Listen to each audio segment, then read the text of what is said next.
Welcome to the Team Teach podcast. I'm Clare, and in each episode you'll find me talking with an expert guest to learn more about behaviour. We squeeze a lot into each episode. You'll listen to the latest thinking in behaviour, continue your professional development with our book recommendation, and then I'll send you away with 3 practical tips you can use in your setting. I'm joined today by Dave Smallwood. Dave and I are talking about de-escalating parents and carers. Hi Dave, how are you?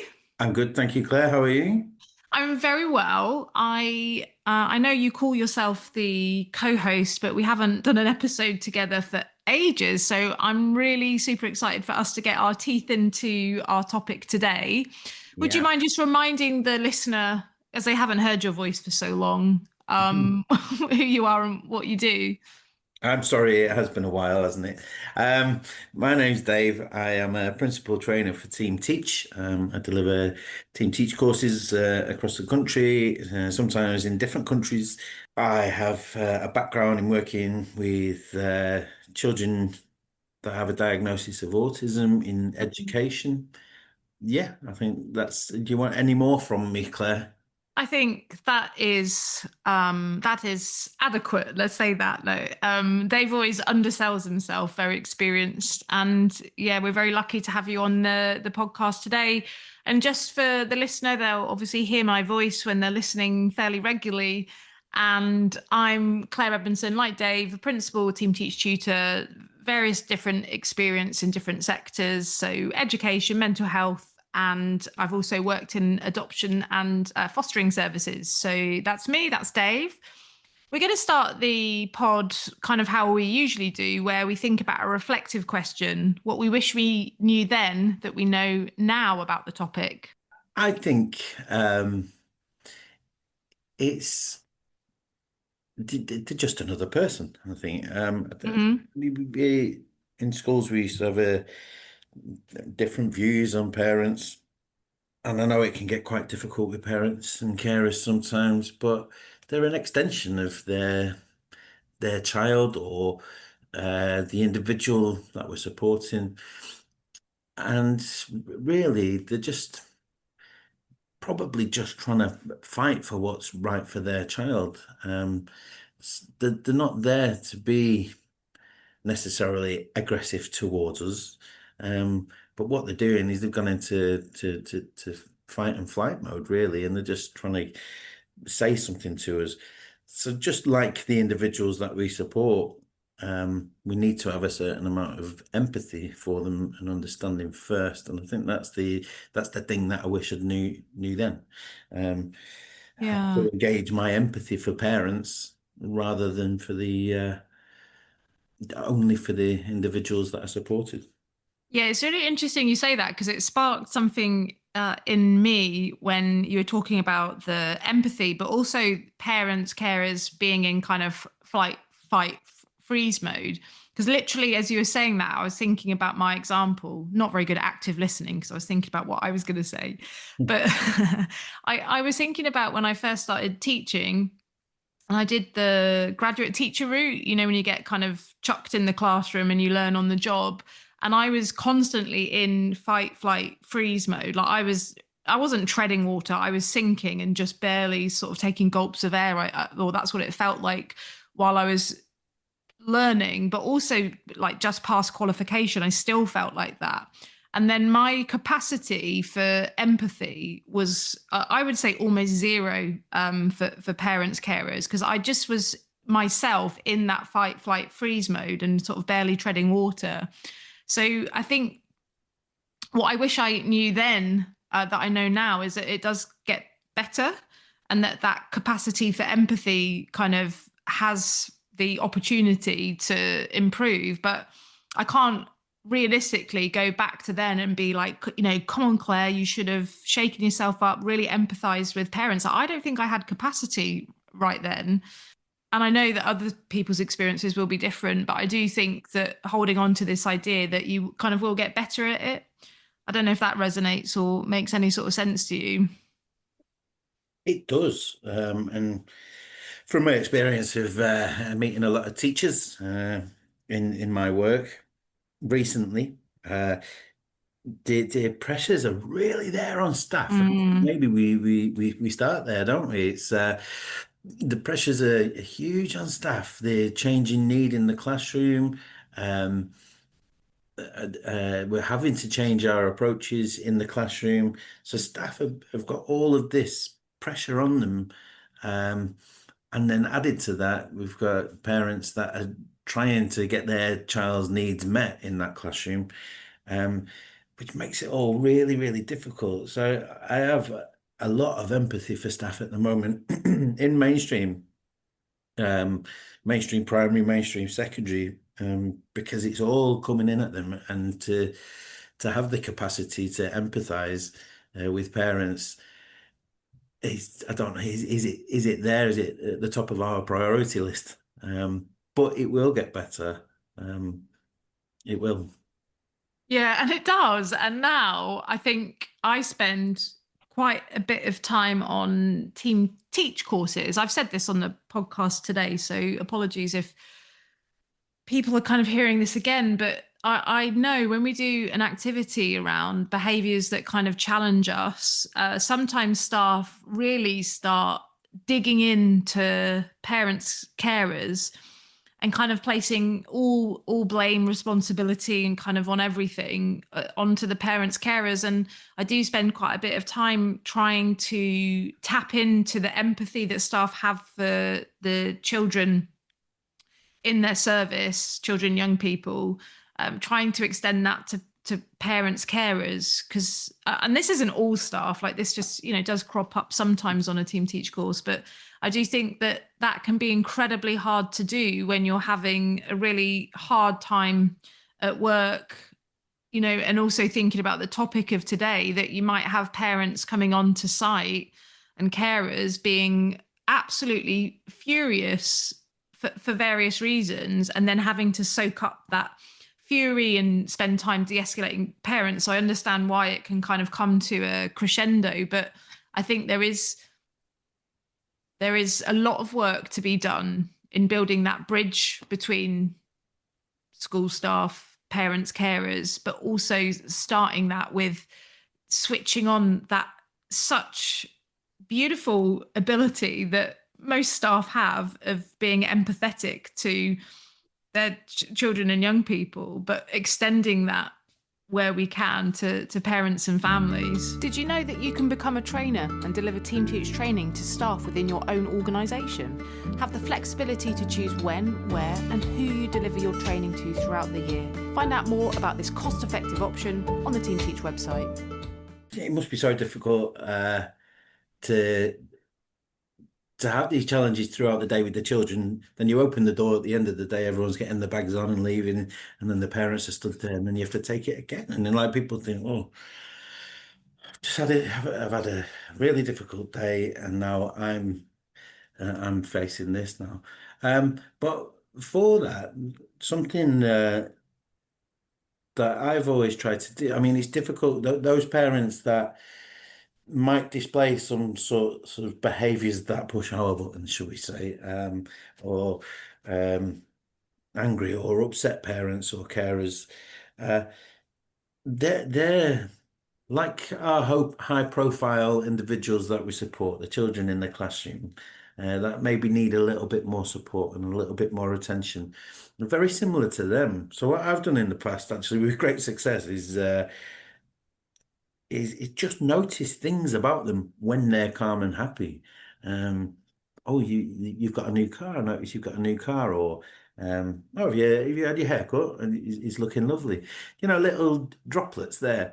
Um, just to show that you care about the parents as well, not necessarily talking about their child, just little droplets of positivity that we pop into the parents, building those relationships, building rapport, so that hopefully when we do get into these discussions with us, we've got a good enough relationship to de-escalate a little bit quicker because they trust us.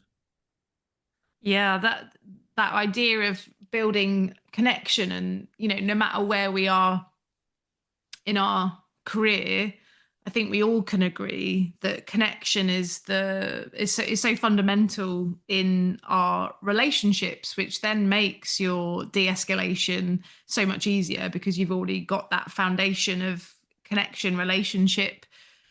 So it's there, and that you show that you do care about the family as a whole. And that's partly why I'm using that word family, because parents, carers is fine, but we might also have other people coming onto site in the family that are coming in to support that child as well. So thinking about the whole family. I also was thinking about the prevalence of having parents, carers, families on site that may need de-escalation, and kind of what the context was. And it was quite interesting doing a bit of research. I primarily looked at the National Association of Head Teachers, and to summarize some of the survey that they did on 1,600 of its members of head teachers, that essentially that survey is showing that so it's 85% of school leaders kind of have had parents, carers on site that are kind of showing quite dysregulated behavior, and have certainly had comments and maybe unprofessional behavior perhaps from parents and carers. So that survey, like, it's not a huge number, but it's a fairly big survey, sort of showing that it's quite prevalent. And also within that research, which was quite interesting, there is this idea that it's got worse in the last 3 years. So the kind of prevalence of dysregulated parents coming onto site over the last 3 years is higher, is what that survey said. And obviously that's from the National Association of Head Teachers, and it's a survey. So it's kind of interesting just to see how people are perceiving the problem or the things that are going on. I know you picked up a bit of research as well, Dave, didn't you?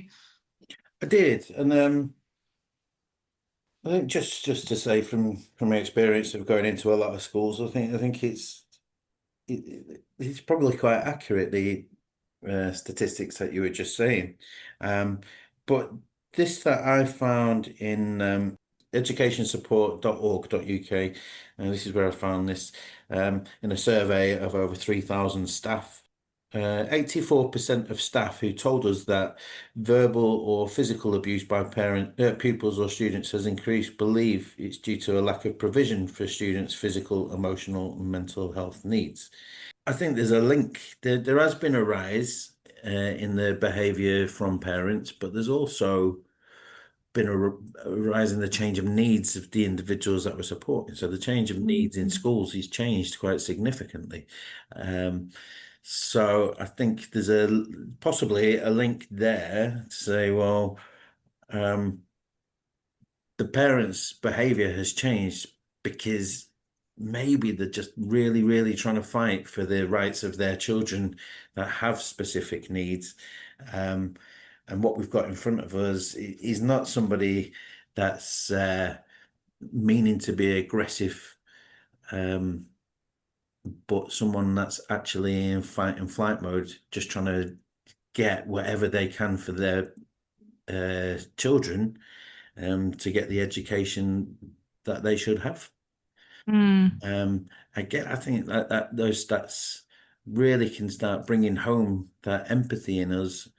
What is going on in this individual's life, and just latching onto what you said earlier about the behaviours that push our buttons, and why we might see behaviours in children. And a lot of people say about the parents, and it's, parents may not all parent the same way as I would, and our standards are going to change somewhere and fluctuate, and it's just a difference in life.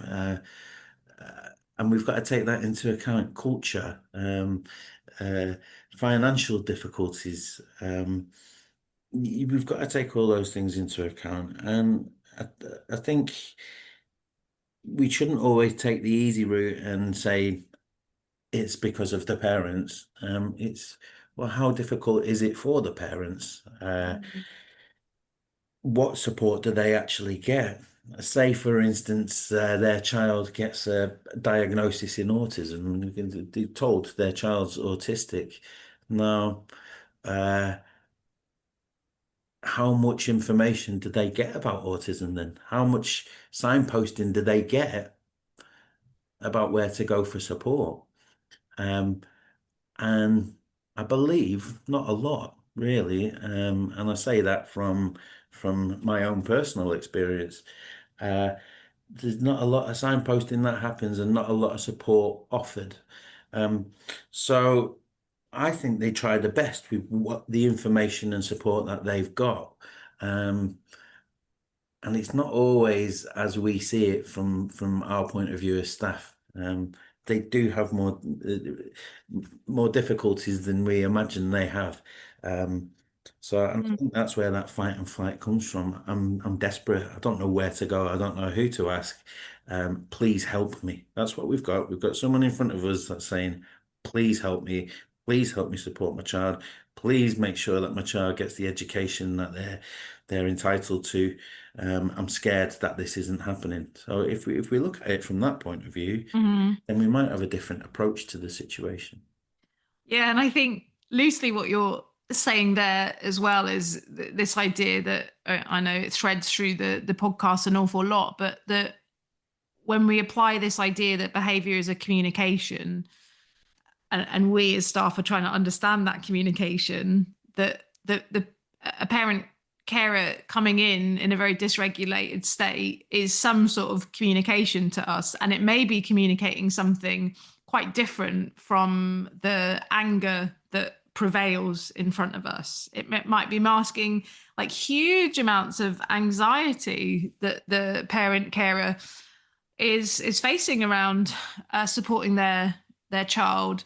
It might also be masking the fact that perhaps behaviors at home are really tricky. Maybe there's physical behaviors from the child, young person at home that that school haven't been maybe made aware of. Maybe there's shame, embarrassment going on, and then you're faced with a dysregulated parent that's experiencing all of those things at home. So sure, the dysregulation is there, but equally we want to be speaking to what lies beneath it in the parent carer. And that can be a lot to hold, I think, for us as staff members. And I think I really see it quite clearly. Kind of, I'm sort of in schools but out schools, so I still work 2 days a week in a school with autistic individuals, and I kind of see that it's so hard and so busy and so intense, the school environment, to kind of hold all the time things like that, and then literally having to spend a lot of time perhaps on a few families, that takes up a lot of time that maybe you want to invest into children and young people kind of in the classroom. So it's all, I'm going to call it a time drain. I know that Dave and I often on courses talk about, sure, it might be a time drain, but actually investment in relationships with families will pay off in interest. That if we can keep a positive relationship, that pays off for the child or young person, I assume, or hope.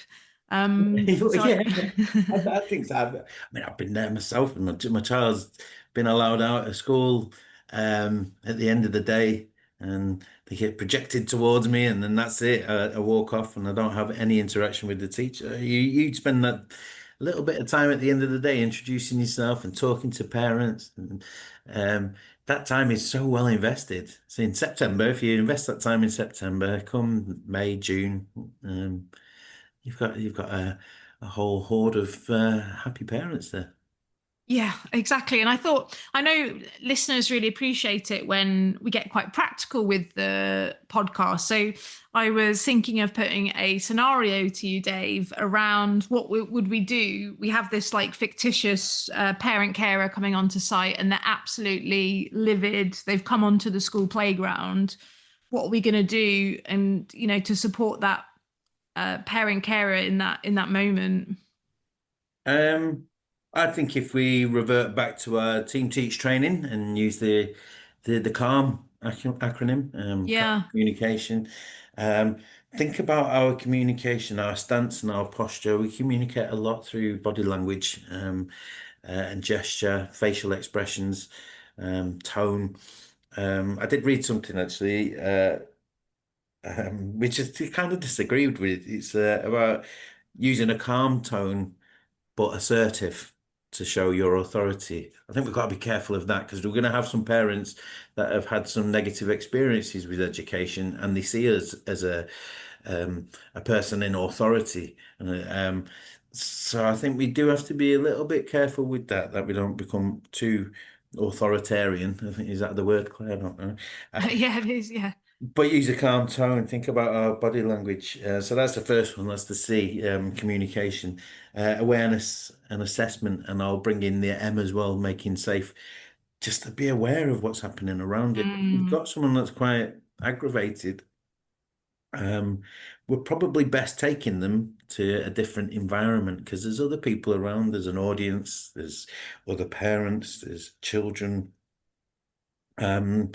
So be aware of what's happening around you, maybe offer them to go somewhere else. And included in that, I want to maybe offer them something like a drink. Would you like a glass of water? Would you like a cup of tea?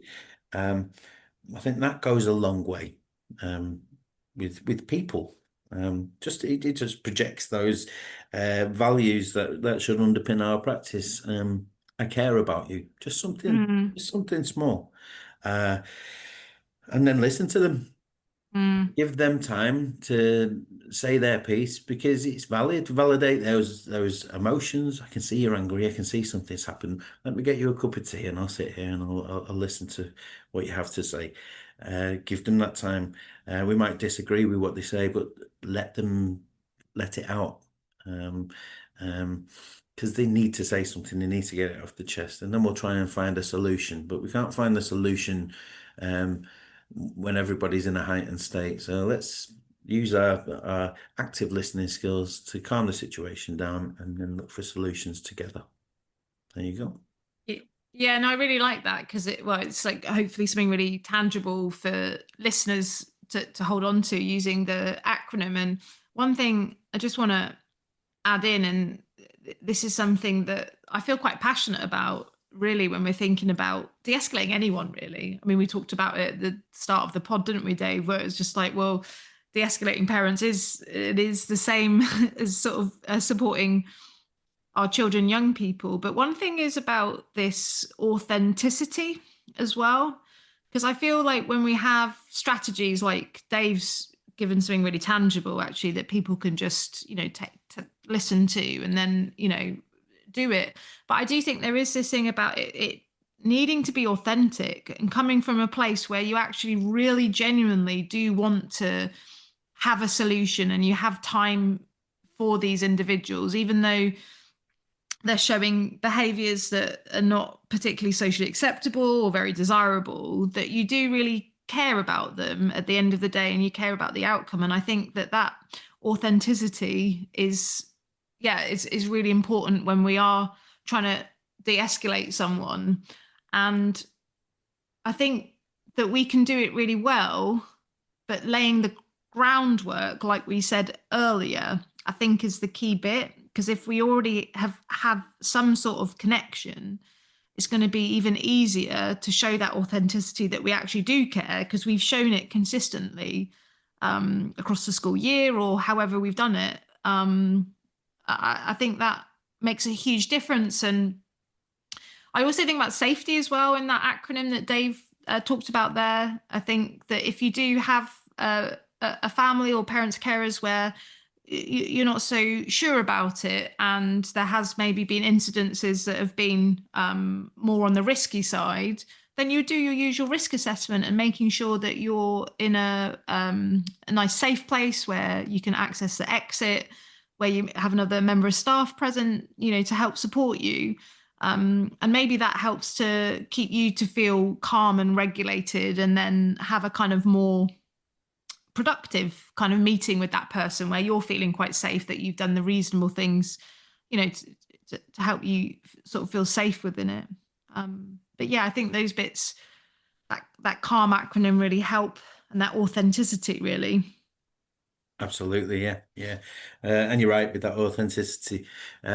We do to do the groundwork, we build the foundations, not for them necessarily, but for us as well, because otherwise we're emulating authenticity and people will see right through that. So, Yeah, they do. They really do as well. They just, I just think about the young people, children that I work with, and that they can spot a member of staff that not that they like actively dislike them, but they can spot if someone is a bit less keen on them, like just in the blink of an eye. And I know that parents, carers, families know when someone's being, disingenuine, and I think switching on that empathy helps with that authenticity, where you're not just going through the script of like being calm and, oh, I see that you're frustrated. Like it's a really genuine thing that you have this empathy for this parent carer. And I know I'm sort of waffling on a little bit, but one thing that kind of has helped me in a lot of this kind of work is allowing myself to hold lots of truths at the same time. So there doesn't need to just be one truth. There could be lots of truths that I'm finding perhaps that parent carer's behaviour difficulty. That's a truth, but also the parent carer is having a really difficult time with the expectations perhaps of school and all the boundaries and rules, and that's a truth as well. And all of those things can be true at once, and there can be lots of things bubbling around. So it isn't about being right or wrong, it's about understanding all the truths that are going around, and kind of accepting them and coming to some sort of resolution. yeah, finding that solution and resolution. That's been really interesting. I think there's loads, of other avenues that we could go down, but let's just finish with 3 top tips. I'll go first. I think I mentioned it in the last section, just about empathy. So switching on our empathy to try and understand the perspective that our parents, carers, and families are coming in with. I think that's a really key aspect. It's a bit of a shame because I was just about to say empathy. I've got Didn't a plan it colleague. very well. I've got a colleague who says about de-escalation. He says, you only need one thing. You want all these wonderful things for de-escalation. You only need one thing. One thing that you need is empathy. You switch that on, and everything else will come. Yeah, it's a real shame, but we've already had that as a top tip. Thanks. Yeah. But we've had some top tips already. We've had loads. We've had loads. Yeah, and I like the ones that keep it safe. If you feel unsafe, make sure you're in an environment where you can leave safely if you need to, and have that other person there with you. Don't make it seem like that you're ganging up on people, though. If that Yeah. makes sense, yeah. And maybe get a senior member of staff in. Just for an added protection for you, just in case something's said. So someone else there to be a witness and to support you. Yeah, nice. And then I know I only just mentioned it, but that authenticity. So I that thought you were going idea. to say empathy. No, we've had that twice already. So we're doing 4 top tips. But authenticity, where we are being our true selves about it, like tapping into. I essentially, this is a form of empathy, but you're being authentic with that empathy, that you really mean it. You can't just fake empathy. You want to really believe it and feel it and mean it. Thanks so much, Dave. It's so good to see your face again and have you as co-host today. And I will catch up with you soon. Yes, thank you, Claire. Thank you for your time, and I'll definitely see you soon for another podcast. You've been listening to the Team Teach podcast. It's been great to have you here with us as we discuss behaviour, communication, and the ways we can best support those in our care. Thanks again, and I'll see you next time.